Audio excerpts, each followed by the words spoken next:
To the politics of our state, the future of Alabama's overcrowded prison system will be decided one way or the other tonight. State lawmakers are still debating at this hour a plan to build new prisons. If they don't reach compromise by midnight, the plan is dead. CBS 42's Mike McClanahan is on the scene in Montgomery with the latest on the prison bill.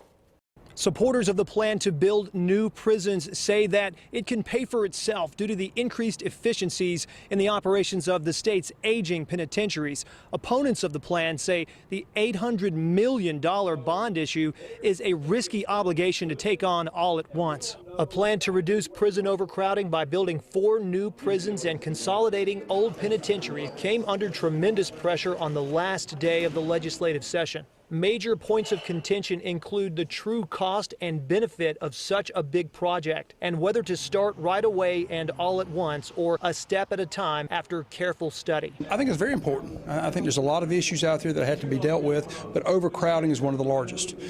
There's no way you can reduce overcrowding by reform alone. We've always said you have to have both reform in your sentencing guidelines and you have to have some form of construction. Alabama's prisons are at almost double their intended capacity, and some proponents of the plan say if the state does nothing, the federal government will likely make some changes of its own.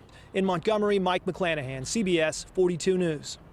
And as we were talking about, right now lawmakers are debating a scaled-down version of the bill that would be $550 million. We'll have more on the final hours of the legislative session tomorrow morning on CBS 42 Morning News with Art Franklin. You can also get around-the-clock updates on WIAT.com.